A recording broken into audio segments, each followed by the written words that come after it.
take as long as I possibly could with the diligence phase.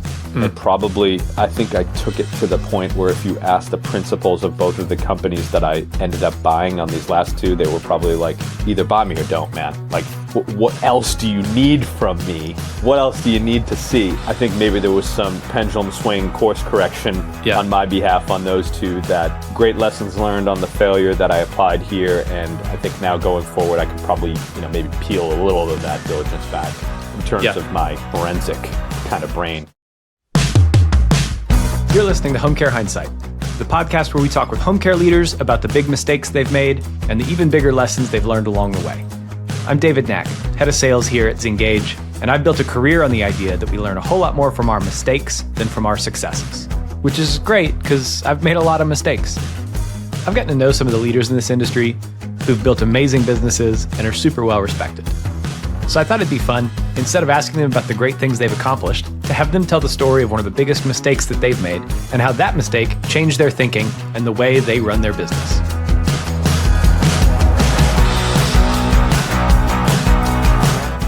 All right, welcome back to another episode of Home Care Hindsight, brought to you by Zengage. I'm joined today by Kevin Smith, CEO of Best of Care. Kevin, welcome to the show. Thanks for having me, David. For people who don't know you, how would you introduce yourself? I would introduce myself by saying I am at this point a home care veteran, 18 years under my belt. At this point, I'm trying to add the hyphenate to my LinkedIn profile by diversifying services and trying a lot of new things and adding some really interesting types of services beyond just home care to my company. Cool. On your LinkedIn headline, what's your dividing line? I'm typically a whatever the straight up and down guy is. That makes me feel like I'm very fancy. I'm a straight up and down guy. That's the only choice. Once you get a couple of things to put next to your name, you got to go straight up and down. Yeah, it's good.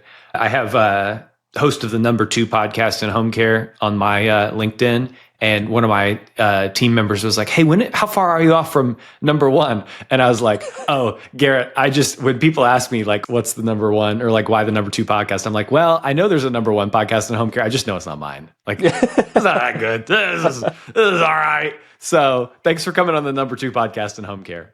Happy to be here. One of the things that's really interesting to me about what you guys do is you have a pretty large footprint in the Medicaid world. And one of the things that seems to have set you up for is how to do short visits and kind of a fractional care model really well. And one of the things you've gotten into is providing that same format of service, but in senior living communities. And so tell me a little bit about what that service is like, how you guys got into that, the synergy between the Medicaid business that you've done and the way that sets you up to do something that typically can provide, higher revenues per hour. Yeah, essentially the Medicaid business and the short hour nature of that business is really just in the DNA and the fabric of the company, because way back in 1981, when my father started this company, that's what it was. It was a Medicaid business. And since then, everybody who's ever been hired and assigned to a client, more often than not, that shift was short in nature, whether that was an hour, 2 hours, 2.5, or sort of anything in between. That was really table stakes for coming to work here. You found that out at orientation. Hey, you can work 40 hours, but here's what it's going to look like. It's going to be comprised of this number of clients and so on and so forth. So sort of this patchwork, puzzle piece looking schedule. And because the company made its bones on that format, on that approach, and on that style, it really translated pretty easily to taking that, kind of going movable feast with it and adding it within the context of these independent living communities where we now maintain preferred partner status. And so taking that approach, and even in some cases within these independent livings, using Medicaid so that some of the folks who might be living there also benefit from that. It's kind of this really easy marriage of private pay service, short hour Medicaid model put together under one roof in this one little ecosystem. For a lot of people who have worked for this company for some period of time, that's really all they know. They didn't come in here and get hired under the guise of only getting these big 8, 12-hour shifts at a company that has these minimums, because that's one of the things we pride ourselves on. We don't have a minimum. Obviously, a lot of crossover between the formatting and packaging of the services. What are the big differences that you guys maybe have to train caregivers on or have had to kind of learn along the way to be able to do this type of work really well in addition to the Medicaid business? In the past 5 or 6 years, one thing that has really helped to kind of level set the expectation around working on one piece of the business versus another to our advantage is headwinds of rate. So the rates at which we can bill folks in the state of Massachusetts have been pretty favorable so that we can pay a caregiver who's working on a private pay client the same as we're paying them to go work on a Medicaid client. That's a huge piece of leverage so that the caregiver, it's almost agnostic to the schedule. You're going to this person with this name. It's immaterial to them what billing source or what payer source that's connected to behind the scenes at our company. Really, all that matters is you're going in and delivering the same high quality. Now, there's some different guardrails, requirements, compliance stuff shielded around the Medicaid piece as opposed to just the private pay piece where there's a little more latitude. But that's one of the advantages that we have is we don't have to necessarily do this detailed carve out or path of, well, you're a private pay, you're this, you're that. No, you're just a best of care caregiver ready to take whatever work is offered to you. Makes sense. And this is more of like kind of a big picture kind of advocacy, MCO kind of question, but Massachusetts stands out to me as a market where the Medicaid reimbursement is much higher than certainly the rest of the country. You got like Texas at like $18 an hour. You get Pennsylvania at like $19 an hour. What are the factors that have led to Massachusetts keeping reimbursement or I guess increasing reimbursement to be almost equal with the private pay business? Well, there's a couple of driving factors behind that. First of all, we've got the basic to be expected category of cost of living, right? So compare that against other regions, other states, it's night and day in some respects. Second, advocacy. So trade association that I belong to, the Home Care Aid Council of Massachusetts, and our leadership have done an outstanding job with advocacy for rate and for permanency of rate increases that we got through ARPA and some of that one-time stuff that we were getting during COVID, where we were able to make permanent those rate increases because we demonstrated how many more people we could hire, retain, pay effectively, and then by extension, how many more people we could service with these funds. So we built proof of concept around that. And then lastly, we're in one of the oldest parts of the country. 1 in 3 people in Massachusetts is 65 or older, which is insane. So the crushing demand in our state for high quality in-home care, especially within the framework of our state government and our legislation, which promotes in-home care because they understand the cost value of that. You put all that together, there is more than enough justification to pay a provider like us a very respectable reimbursement rate, knowing full well that we're creating and retaining jobs to keep this thing sustainable. It's really good. Okay. I brought you on here. You guys have built a really impressive business over, 41 years now? 44. 44. You said 1981. Math, it's Friday. We're not doing any of that. But I don't bring people on here to talk about the stuff that's gone well. I instead bring accomplished business leaders on to talk about the big mistake that they've made and what they learned from it. So, Kevin, what's your big mistake? I got to comb through. I've made so many huge mistakes in my career. So let's set aside the hiring ones because that's sort of like everybody has the nightmare hire or nightmare hires that they've made over time. Failed acquisition. People like hearing about these, right? Because acquisitions are splashy and shiny.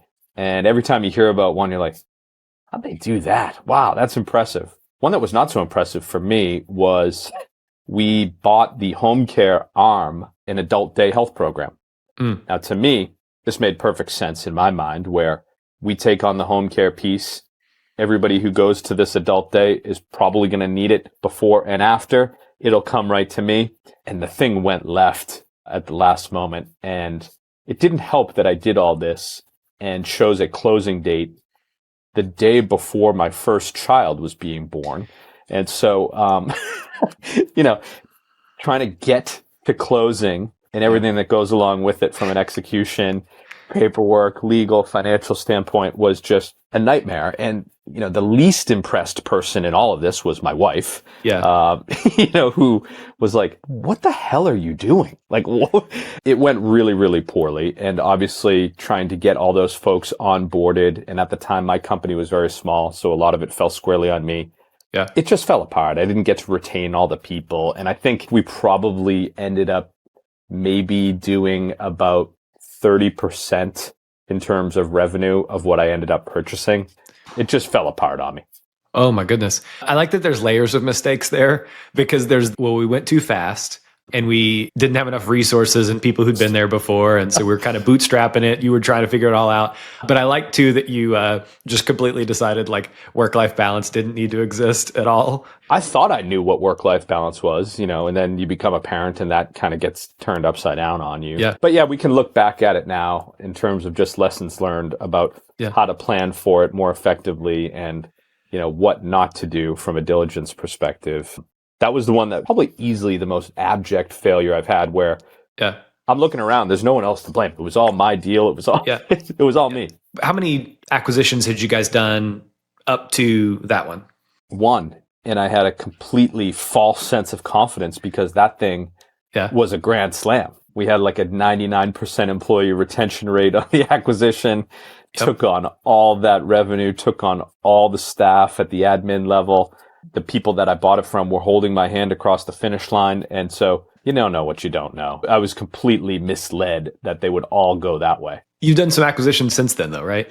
We have, yeah, a couple. Let's see. Since then, we have bought two more companies. In 2022, we bought a move management company to diversify into sort of a related adjacent industry to support a lot of the folks who are going through relocation and transition services. And then just about a year later, we bought another home care agency also in that geography out in the western part of Massachusetts. Both of those were, I would qualify them both as successes, not even just compared to the failure, but just at face value.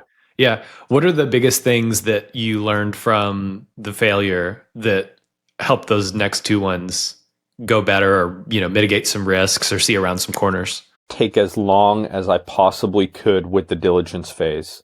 And probably, I think I took it to the point where if you ask the principals of both of the companies that I ended up buying on these last two, they were probably like, either buy me or don't, man. Like, what else do you need from me? What else do you need to see? I think maybe there was some pendulum swing course correction on my behalf on those two, that great lessons learned on the failure that I applied here. And I think now going forward, I could probably, maybe peel a little of that diligence back in terms of my forensic kind of brain. I have a hypothesis, and if I'm wrong and sound stupid here, we can just cut this out of the episode. So that'll be perfect. You strike me as somebody who gut is a really strong asset for you, that a lot of times you make decisions based on feel and it goes well.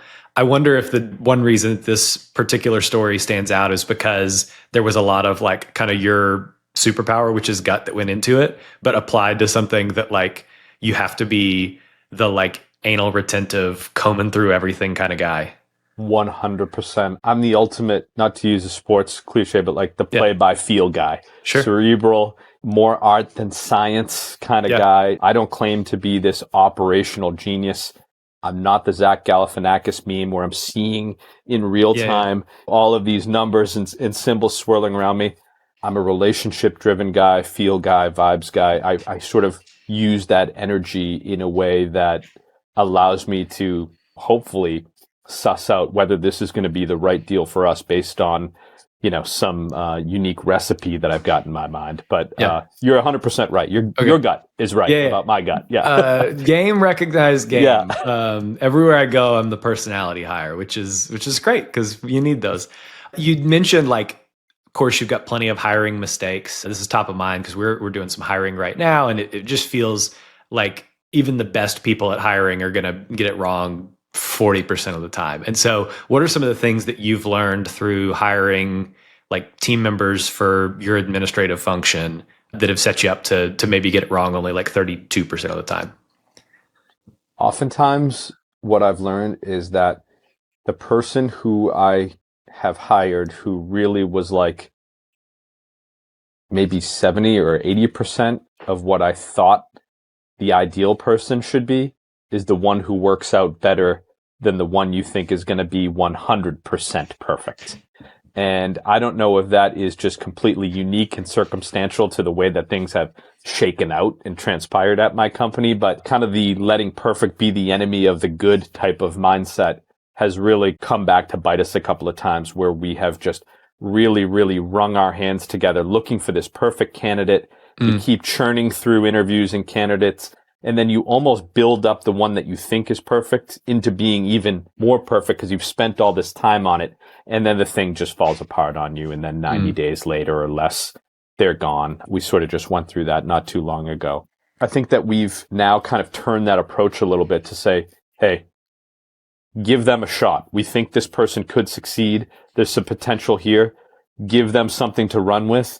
If they do a great job, awesome. We'll pat ourselves on the back and be happy with the hire. If they don't, cut bait and move on, just like any other company in the world. Life will go on for them and life will go on for us. I like it's like, you always hear people say like hire slow, fire fast, but there's obviously some guardrails to that of like, if we overanalyze and we got to hit a home run here. We're just sports metaphors all over today. Yeah. Your likelihood of whiff rate increases a lot. Yeah, you take for granted that there are a lot of people looking for jobs all the time. It's no hard feelings. If it's not going to work out and it doesn't go perfectly for you, that's okay. Move on. But sometimes it's better to put someone in that spot, get them in the seat, see how it goes, rather than not fill it just because you keep looking for this ideal person. And then you overspend too, right? Because you make these concessions because you think they're perfect. Makes sense. Now we're going to transition to a part of the show where I ask you about something that's totally overrated in home care. People value it really highly, but you don't think it's nearly as good as it's cracked up to be. My overrated in home care is this widely agreed upon and pedestal number of 10,000 hours a week. People are obsessed with this number of using this as this dividing line for their company. Well, we're a 10,000 hour a week agency now. Okay. That means nothing to me. Right. What's your billing rate? Yeah. How many clients do you deliver 10,000 service hours to? Yeah.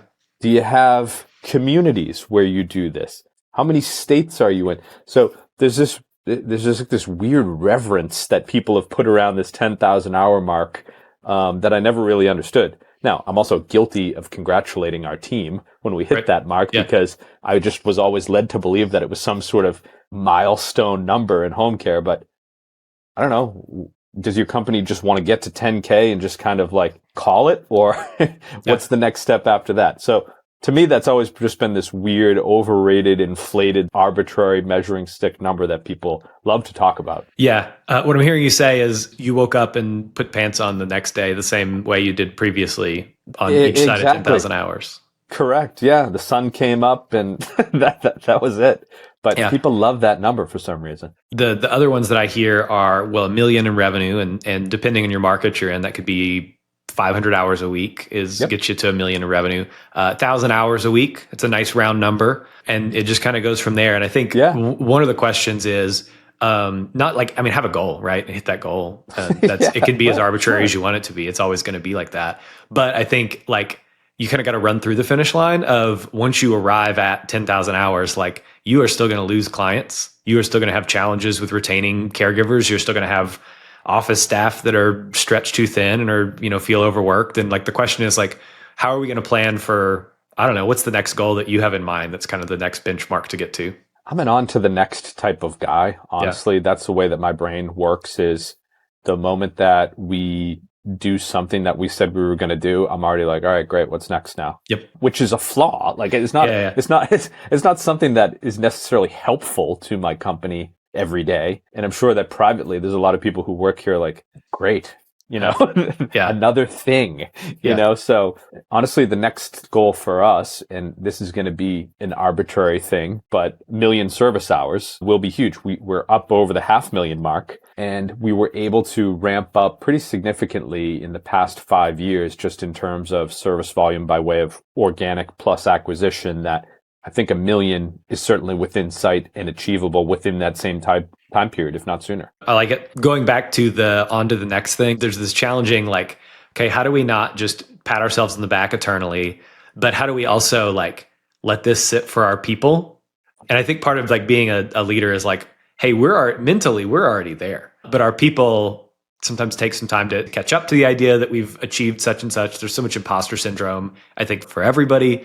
And one of the things as a guy who does sales for a living is the calendar flips over and you're back at zero again. And you've got to find some kind of balance between, yeah, you've always got to build the business. If you're not gaining ground, you're probably getting caught up on and losing ground. But also, you can't just consistently say, all right, great work, everybody, now on to the next, without degrading culture and morale and stuff over time. 100%.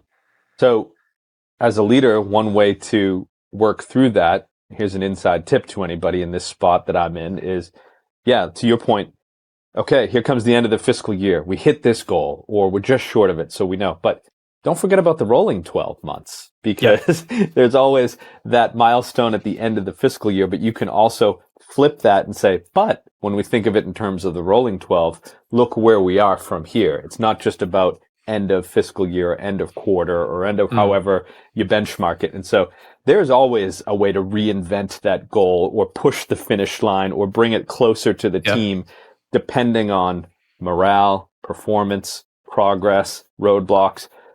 Anybody in our shoes has to understand, like, hey, I can bring that finish line a little closer right now if I have to, if it means that it's going to get the team fired up and remotivated or enthused. So, and that's not a bad thing. You know, I don't want to present it in a way as if you're just manipulating people's attention or their goals, but sometimes that's what you have to do and take the win or at least position a win in front of the team when you need one. Kind of zooming out there for a second, like you guys have enough folks on your administrative team across the different locations that you're working in, different business units, that you got like layers to the organizational structure. What have you seen from, as you guys have grown, from the people on your team shining as leaders and as culture setters and that kind of thing?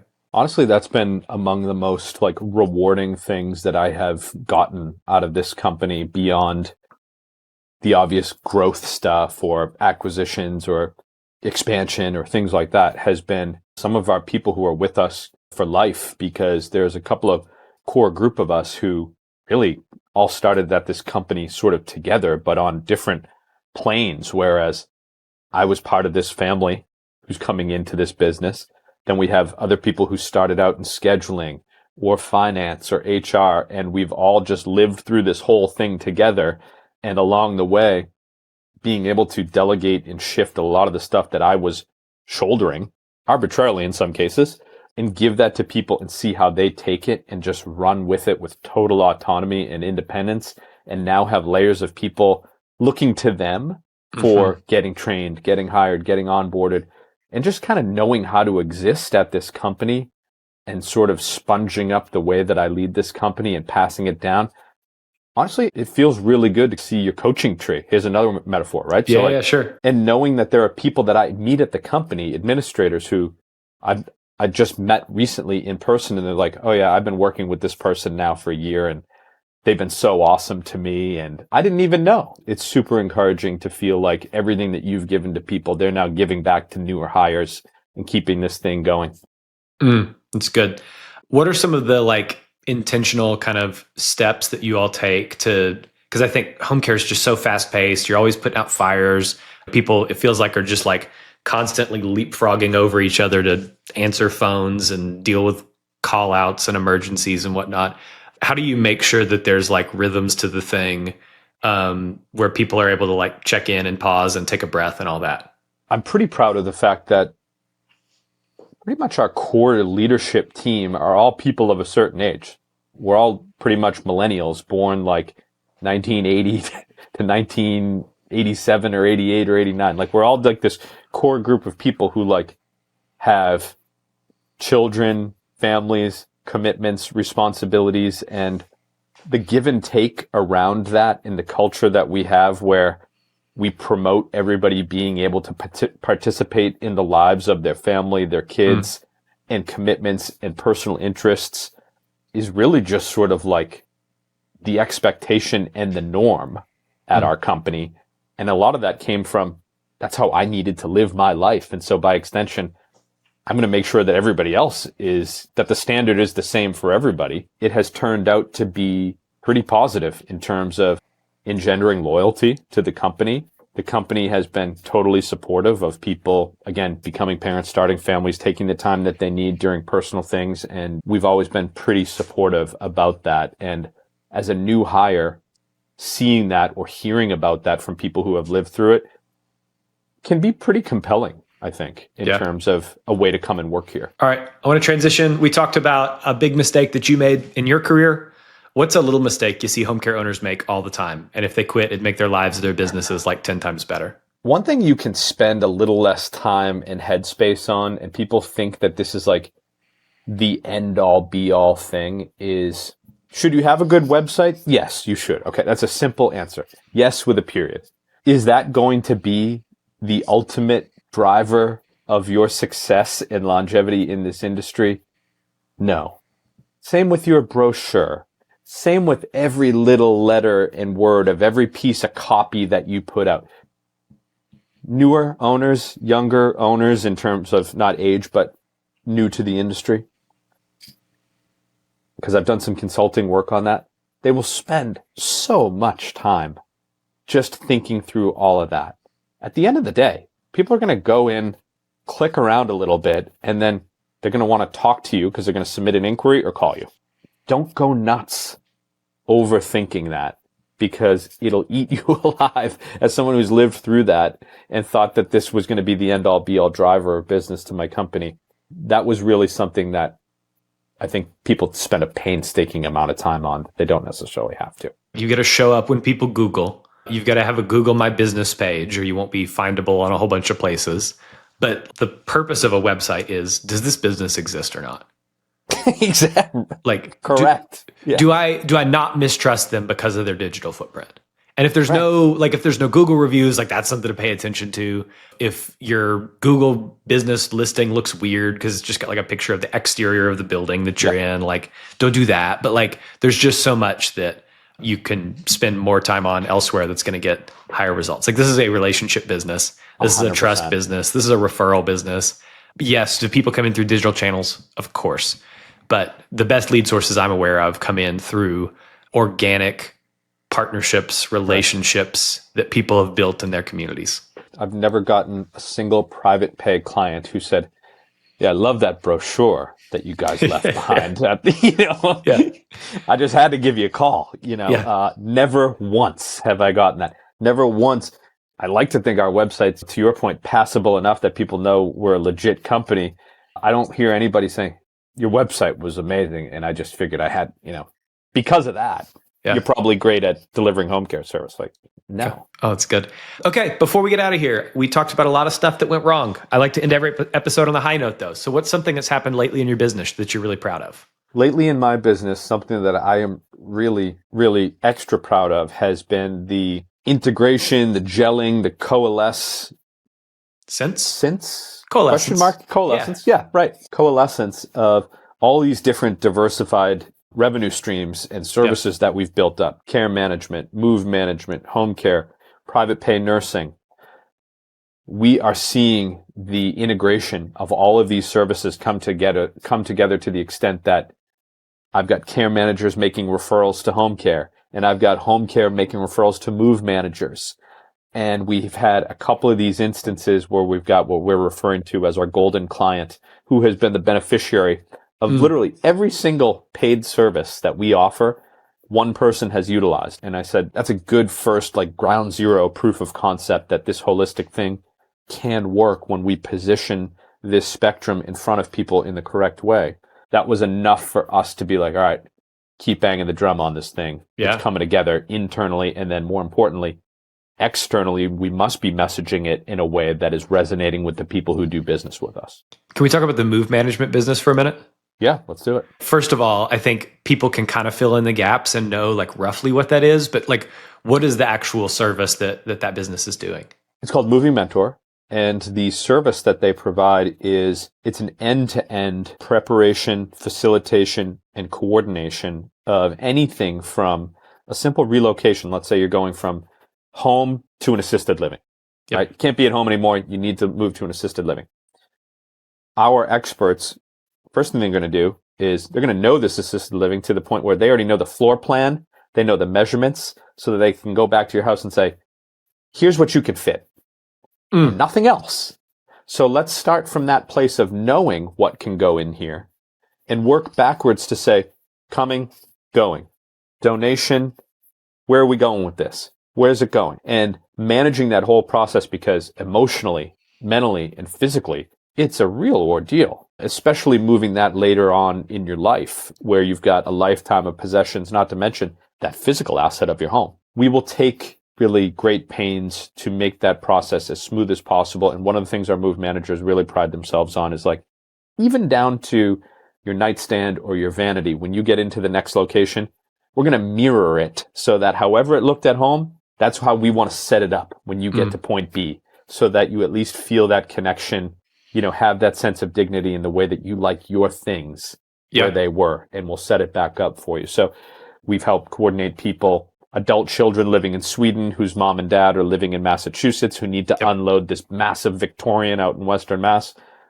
We'll do all of that. We're taking pictures, we're cataloging the assets, we're prepping for the estate sales, all of it, right sizing, downsizing. The overlap, the intersection point between that service and home care is you're going into someone's physical home at a moment of vulnerability in their life.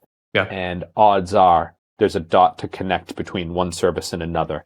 And that's sort of the light bulb moment for me that led to me purchasing that company and then now doing the work to integrate it in with the rest of what we do. Well, and I like too that you guys do the fractional care. And so like, obviously, are people going to go to a community that you guys don't have services in? Sure. But like sometimes they're going to go to ones that you do. And so the home care business still has a chance to impact their life even post move, because you're helping folks move into facilities that you know.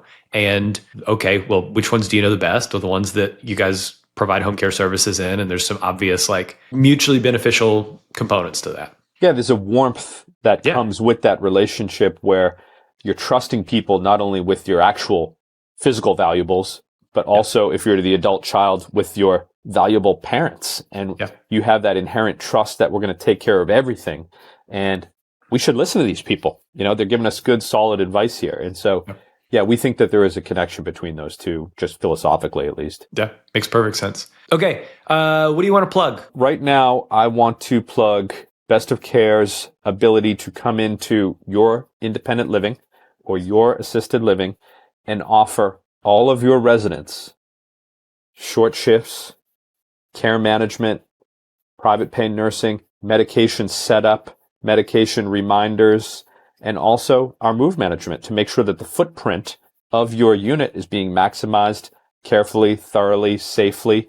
And we can do it all as a one single point of contact so that you don't have to go to 5 different companies to do that. It's really turned into this sort of like consultant type of role and presence that we can put in front of people where they don't have to go searching and hunting and pecking for all these resources. We can help them from end to end.